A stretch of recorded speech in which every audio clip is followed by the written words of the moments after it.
لما ناداني هو فصرت عبدا warahmatullahi wabarakatuh. Bismillahirrahmanirrahim. Bismillahil malikil qudusis salam. Bismillahil adidil hakim. Wassalatu wassalam ala sayyidina wa nabina Muhammad wa ala alihi washabihi ajma'in. Tentang penjelasan Ainus Sugro dan Ainul Kubro, saya sudah menjelaskan tentang Ainus Sugro dan Ainul Kubro min kitabihi Syekh Abdul Qadir Jailani. Yuqalu fiha fi Aini Sugro ma huwa ya, mahia, apa itu ya. Tentang apa yang dijelaskan beliau, mungkin ada ingin pendalaman lagi tentang bagian Ainus Sugro untuk satu wilayah pembahasannya, untuk satu fan pembahasan tentang Ainus Sugro dulu. Iya, pertama dulu bahwa Ainus Sugro itu memang ada istilah kemarin sebelum-sebelumnya Syekh Abdul Qadir Jailani juga mengetengahkan di dalam beberapa halaman-halaman. Pertama tentang ain ruh, cara pandang ruh yang itu sifatnya berada fi batinil batin, yaitu pada batinnya batin ya, batinnya batin yaitu ruh, atau batinnya di dalam batin, atau yang disebut dengan fuad ya. Di dalam fuad ini ada dua mata, satu mata besar, satu mata kecil, satu mata besar. Nah, mata kecil dulu ini sudah masuk juga tetap pada ain ya, mata kecil. Nah, inilah yang kita bahas tentang Ainus Sugro. Nah, bagaimana pendapat beliau? Wa nafa'ana bihi wa ulumihi fid dharain, mudah-mudahan bermanfaat bagi kita ya apa yang disampaikan beliau. Wa qala al-mu'allif rahimakumullah, fa Ainus Sugro, adapun yang disebut dengan Ain Sugro itu adalah tasyahidu tazaliyati sifati binuril asma wasifat ilantihai alamud darajat, ilantihai alamid darajat. Ketahuilah Ain Sugro itu ialah menyaksikan tazaliyah sifat Allah dengan nurul asma dan sifat sampai kepada makna alam derajat. Maksudnya saya ingin menjelaskan satu persatu di sini tasyahud atau yang disebut dengan ilmu syuhud. Ilmu syuhud itu adalah syuhud itu syahidah, menyaksikan. Seperti kita bersahadat asyhadu an la ilaha illallah wa asyhadu anna muhammadar rasulullah, itu syahadah, syahadatain namanya. Bersahadat kepada Allah, asyhadu an la ilaha illallah, aku bersyahadat, aku bersaksi tidak ada Tuhan selain Allah. Nah, cuman ketika kita mengucapkan asyhadu itu, kita hanya masih dalam ucapan dan informasi kognitif, informasi lahir. Hei manusia, katakanlah Allah itu esa. Oh, esakah Allah? Tidak ada Tuhan selain Allah. Yakin tidak ada? Yakin. Lalu kita sudah, karena itu ini kan salah. Masa ada Tuhan itu dua? Masa Tuhan itu begini? Masa Tuhan itu bisa beranak pinak? Masa Tuhan itu bisa ini.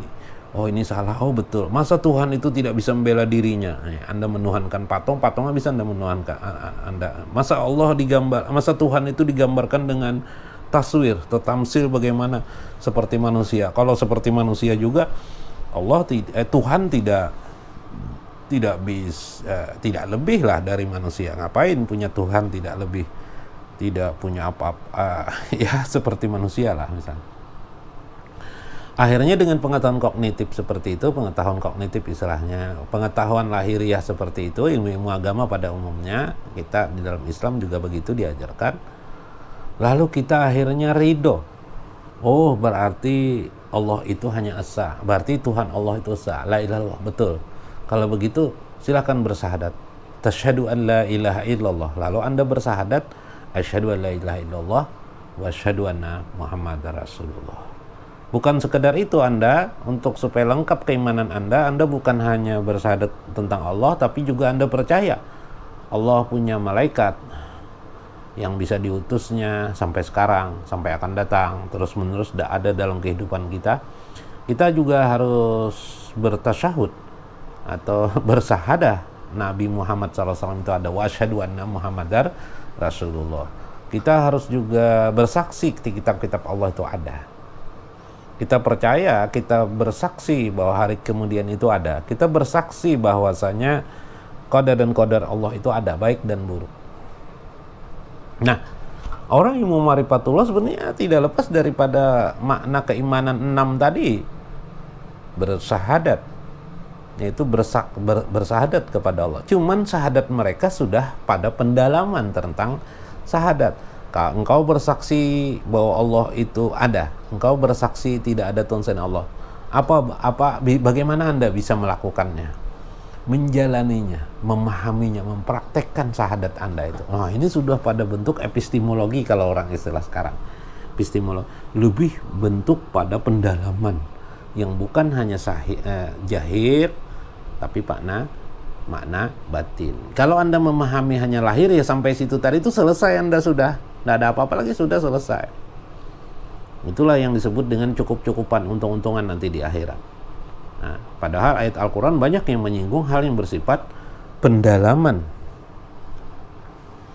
Nah, bagaimana itu? Misalnya di dalam Al-Quran, qad aflaha man tazakka wa dzakara asma rabbih fasalla, atau di dalam Al-Quran misalnya wa man kana fi haji a'ma fahuwa fil akhirati a'ma wa adalu sabila. Barang siapa yang buta dirinya, buta melihat Allah, maka dia akan buta pula nanti di akhirat.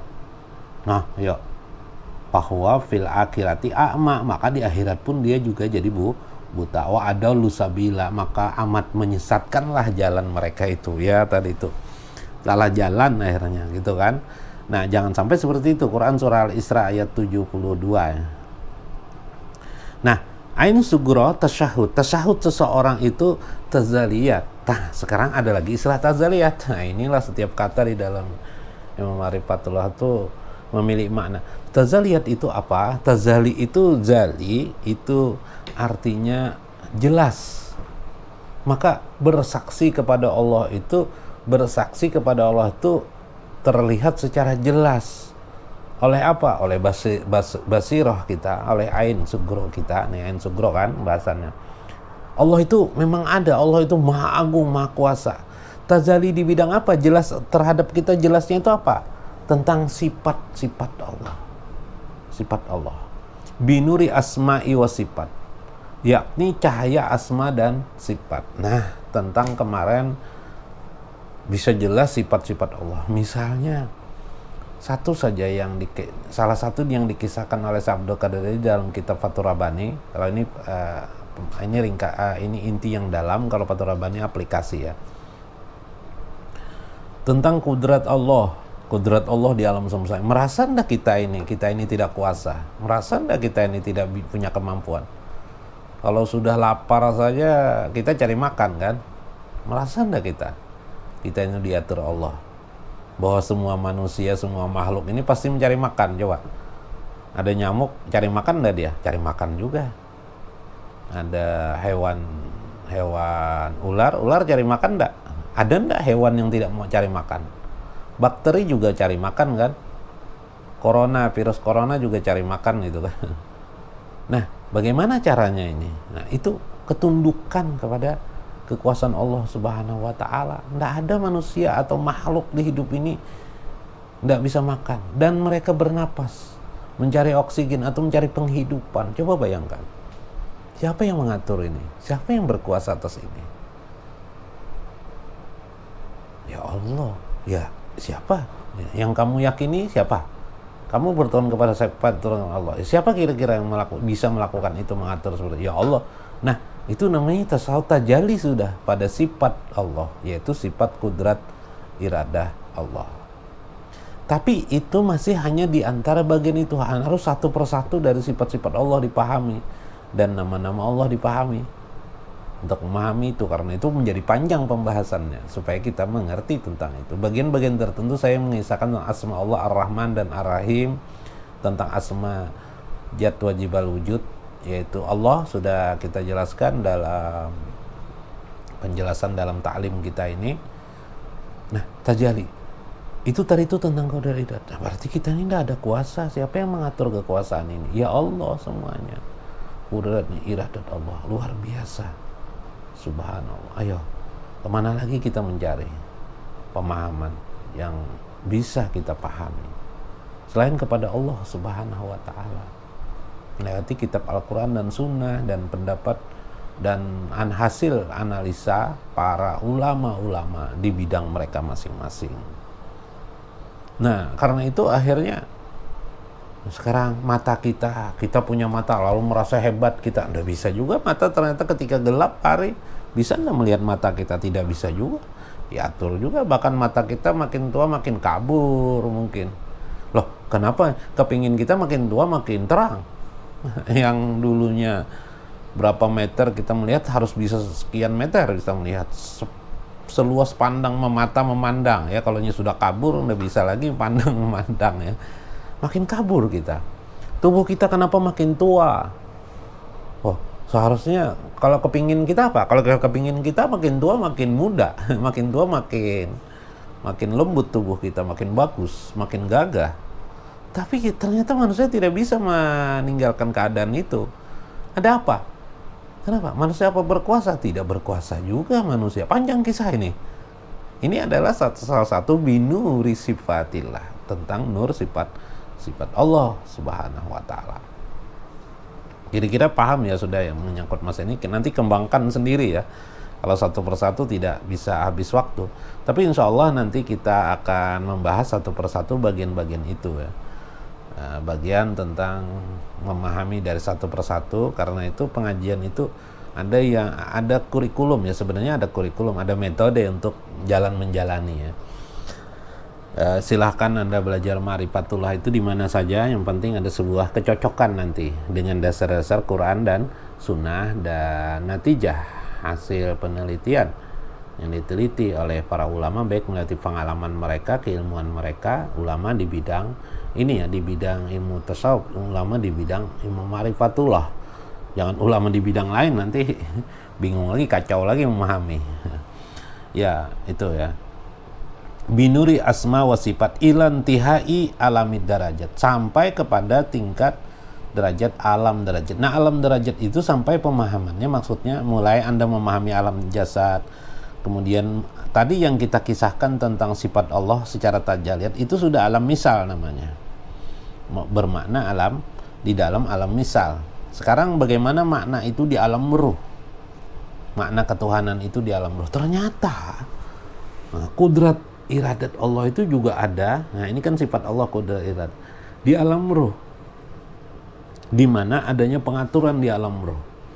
Orang-orang yang sudah meninggal dunia itu berada di alam barzah namanya, bagian daripada alam ruh, bidang lokasi khusus bidang alam ruh. Setan-setan itu ada di alam ruh.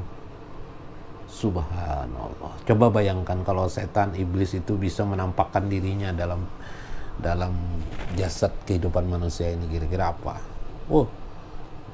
Mudah mungkin manusia melawan, tapi ada juga yang ketakutan melihat mukanya atau bagaimana. Nah, karena terlanjur iblis itu digambarkan mukanya seperti apa gitu kan.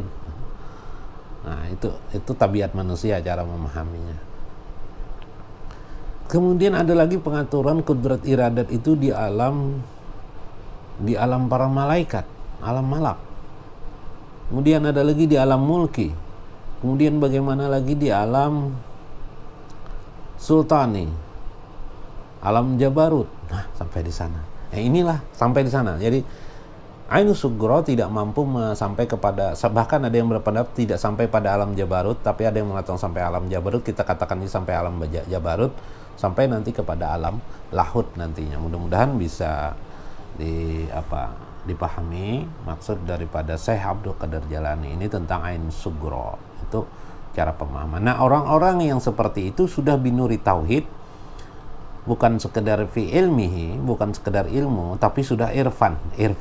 Kenapa jadi irfan? Karena itu harus dipahami secara renungan demi renungan, kesadaran demi kesadaran.